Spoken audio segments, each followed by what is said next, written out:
다 같이 서로 신경으로 신앙 고백하심으로 새벽 기도를 하나님께 드리시겠습니다. 나는 전능하신 아버지 하나님 천지의 창조주를 믿습니다. 나는 그의 유일하신 아들 우리 주 예수 그리스도를 믿습니다. 그는 성령으로 잉태되어 동정녀 마리아에게서 나시고 본디어 빌라도에게 고난을 받아 십자가에 못 박혀 죽으시고 장사된 지 사흘 만에 죽은 자 가운데서 다시 살아나셨으며 하늘에 오르시어 전능하신 아버지 하나님 우편에 앉아 계시다가 거기로부터 살아있는 자와 죽은 자를 심판하러 오십니다. 나는 성령을 믿으며 거룩한 공교회와 성도의 교제와 죄를 용서받는 것과 몸의 부활과 영생을 믿습니다. 아멘. 찬송가 401장 찬양하시겠습니다. 찬송가 401장입니다.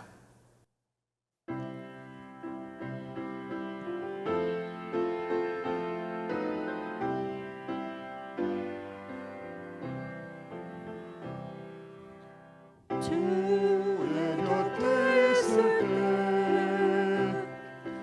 마음이 든든하오니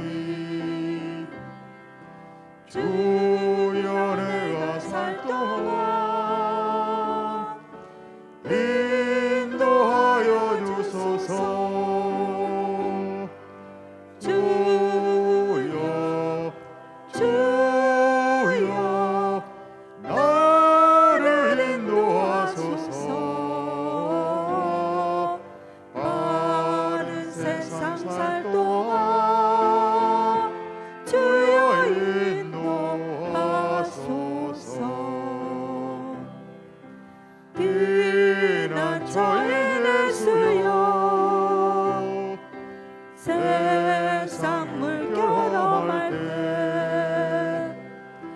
그 신은혜 베푸사 나를 숨겨주소서. 주여 주여 나를 인도하소서. 바른 세상 살 동안 주여 인도하소서. 세상 복 퍼진 하루 영화로운 나라와 눈물 없는 곳으로 들어가게 하소서. 주여 주여 나를 인도하소서. 바른 세상 살 동안 주여 인도하소서. 아멘.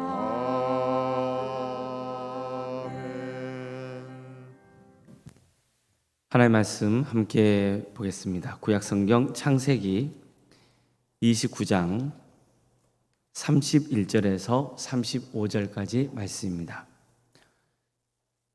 창세기 29장 31절에서 35절 말씀입니다.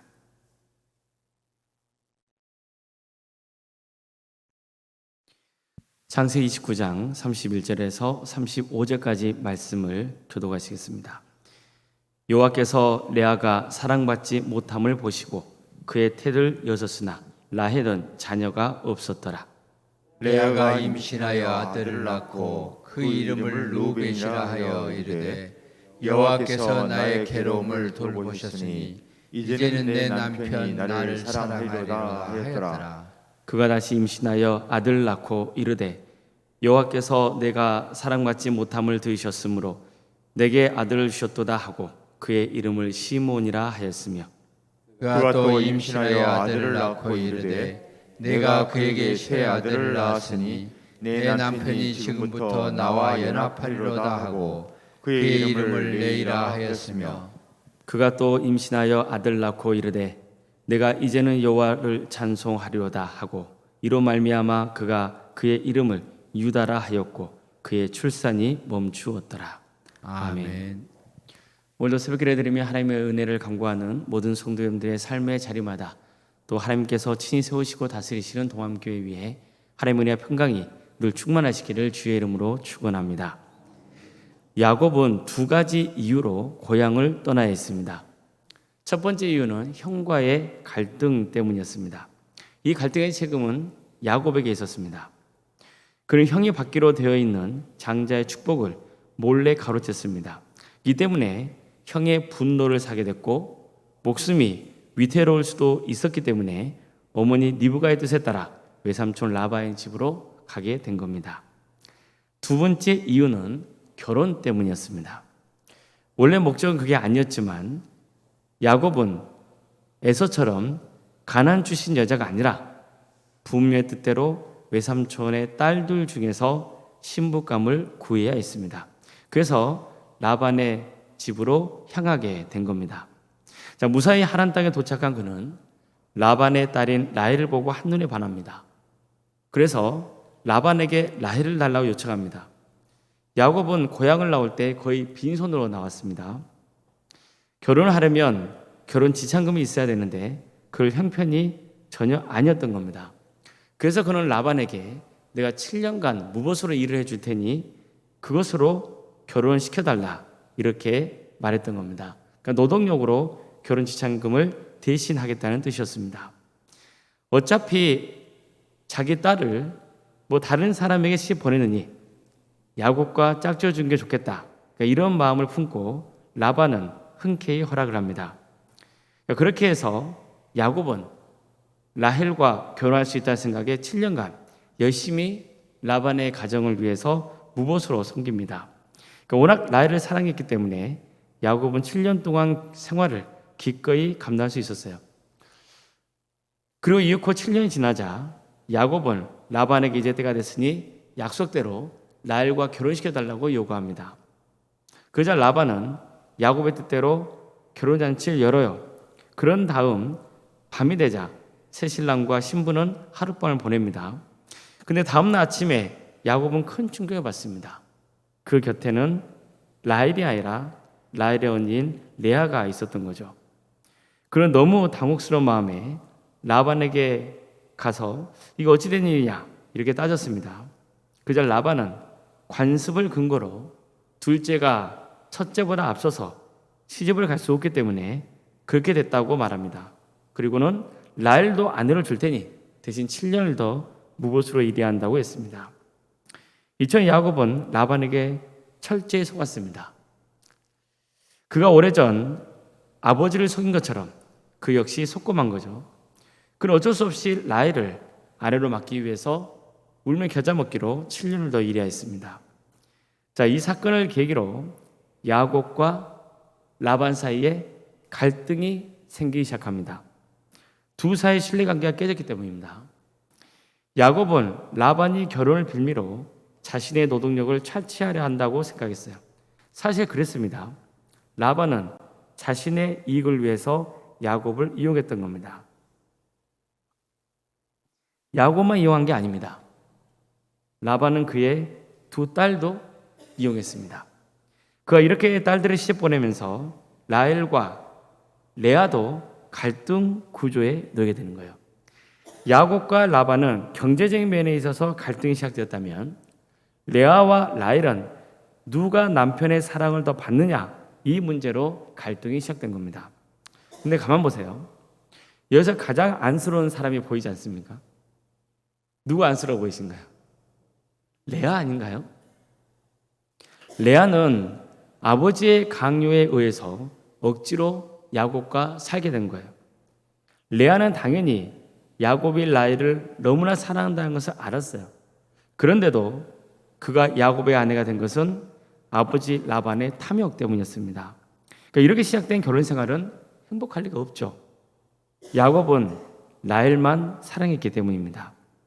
이런 레아의 심정을 누가 알아봐 주셨을까요? 하나님이 알아봐 주십니다.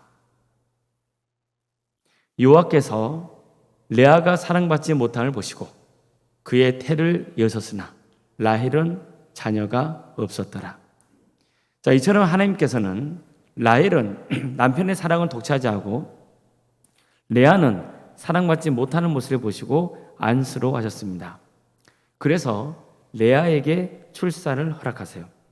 그는 연속해서 4명의 아들을 낳습니다. 그 아들들의 이름을 보면요, 레아의 심경이 그대로 드러나 있습니다. 그녀는 첫째 아들을 르우벤이라고 불렀어요. 르우벤을 낳은 후에 레아는 이렇게 고백합니다. 여호와께서 나의 괴로움을 돌보셨으니 이제는 내 남편이 나를 사랑하리로다. 둘째는 시몬이라고 지었습니다. 그는 둘째를 낳고는 이렇게 말했습니다. 여호와께서 내가 사랑받지 못함을 들으셨으므로 내게 이 아들을 주셨도다. 셋째 아들의 이름을 레이라고 지었습니다. 그녀는 레를 낳고 이렇게 말합니다. 내가 그에게 새 아들을 낳았으니 내 남편이 지금부터 나와 연합하리로다. 자, 넷째 아들 유다를 낳았을 때는 이렇게 고백합니다. 내가 이제는 여호와를 찬송하리로다. 이처럼 레아가 자식들을 낳으면서 고백했던 내용을 보면 크게 2가지로 요약될 수 있습니다. 먼저 하나님께 감사하는 마음입니다. 그녀는 하나님께서 자신의 처지를 아시고 이처럼 큰 은혜를 베풀어 주셨다는 것을 알았습니다. 이게 그녀로서는 큰 위로가 된 거예요. 그녀는 자신을 긍휼히 여기시는 하나님, 위로해 주시는 하나님을 만났던 겁니다. 다음으로 남편에게 사랑받고 싶어하는 마음입니다. 그녀는 남편이 라헬만 사랑한다는 것을 알았습니다. 남편은 레아와 라헬을 편애했어요. 그래서 레아는 내가 자식을 낳아주면 남편의 뜻을 돌이키고 자신도 사랑해 줄 것을 기대했던 거예요. 하지만 그녀가 고백한 내용을 보면 그녀의 바람대로 이루어지진 않았던 것 같습니다. 그녀는 여전히 남편의 사랑을 갈망했습니다. 자, 이처럼 그녀는 남편의 사랑을 간절히 원했어요. 하지만 그녀 뜻대로 되지는 않았습니다. 반면에 그녀는 하나님의 위로와 사랑을 충만히 입었습니다. 이게 그녀가 불행한 결혼 생활을 견디게 해준 힘이 되어 주었던 겁니다. 그래서 넷째 아들 유다를 낳았을 때는 내가 이제는 여호와를 찬송하리이다, 이렇게 고백했던 거예요. 참 역설적이게도 그녀는 남편의 사랑을 받지 못했기 때문에 오히려 하나님의 사랑 안에 거하게 된 거예요. 남편의 사랑은 받지 못해도 하나님의 사랑을 받고 있다는 사실에 감사했습니다. 그녀는 고통을 당하는 자에게 다가오셔서 품어주시는 참된 위로자를 만났던 거죠. 하나님이십니다. 신약 성경에도 이와 유사한 장면이 나옵니다. 한 여인이 대낮에 물을 기르러 우물가에 나타납니다. 우물가에는 예수님이 계세요. 예수님은 그녀에게 물을 좀 달라고 요구하십니다. 하지만 그녀는 망설입니다. 그녀는 사마리아인이었습니다. 그리고 내게 물을 달라 하셨던 그 유대인 남자, 즉 예수님은 유대인이잖아요. 당시에는 유대인과 사마리아인 사이가 좋지 않았어요. 아주 적대적인 관계였습니다. 그런데 유대인인 예수님이 사마리아 출신인 자신에게 물을 좀 달라 하니까 이상히 여겼던 거예요. 하지만 그녀는 예수님과 대화하면서 점차 굳게 닫힌 마음의 문이 열리기 시작합니다. 예수님은 그녀에게 이 물을 마시는 자마다 다시 목마르니와 내가 주는 물을 마시는 자는 영원히 목마르지 아니하리니 내가 주는 물은 그 속에서 영생하도록 솟아나는 샘물이 되리라, 이렇게 말씀하셨어요. 그런 후에 예수님은요, 내 남편을 불러오라고 말씀하세요. 여자는 나는 남편이 없다고 해요. 그자 예수님은 그래, 네 말이 맞다. 너에게 남편이 5이 있었고 지금 있는 자도 내 남편이 아니다, 이렇게 말씀하시거든요. 그러니까 이 여자는 어떤 형편에서 이렇게 6명의 남자와 차려 살게 되는지 정확히 우리가 알 수는 없습니다. 그러나 이유 어쨌든 분명한 것은 그녀는 이 문제로 큰 아픔을 겪고 있었습니다.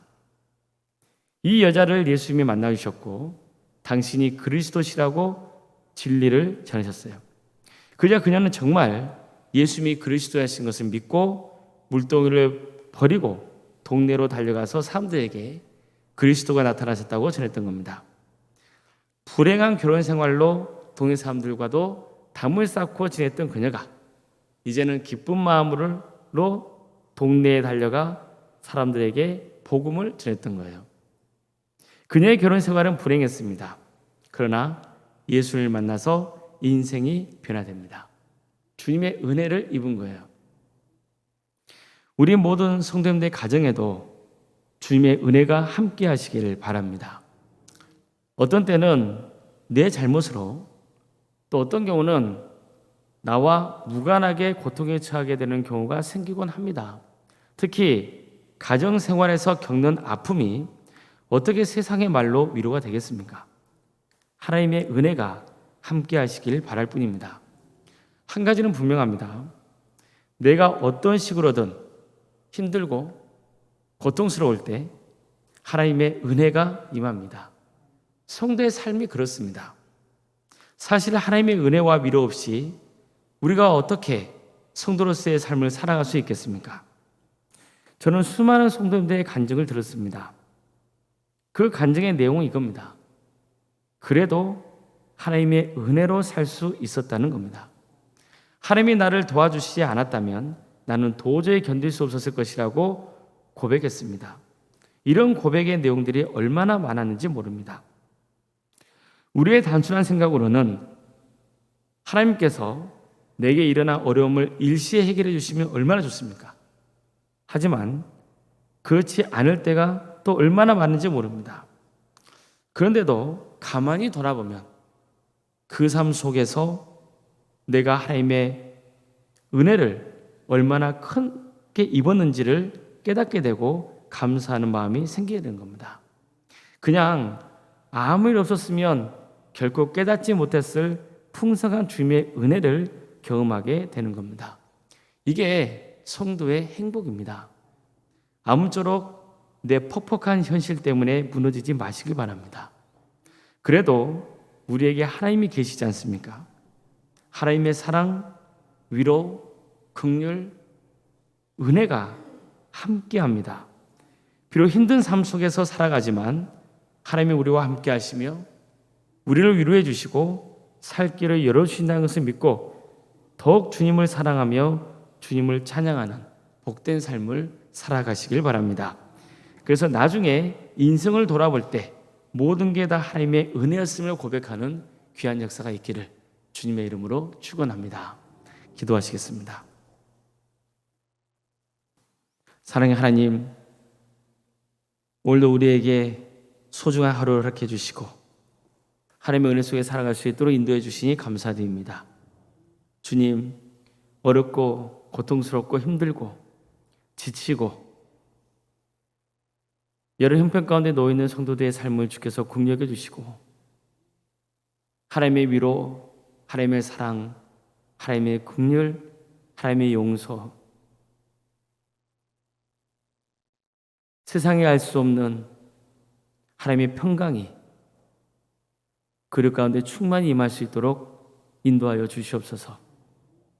성도의 삶이라는 게 하나님의 위로와 은혜가 없이는 도저히 감당할 수 없는 인생길이 오니 주님께서 친히 우리와 함께하여 주시옵소서.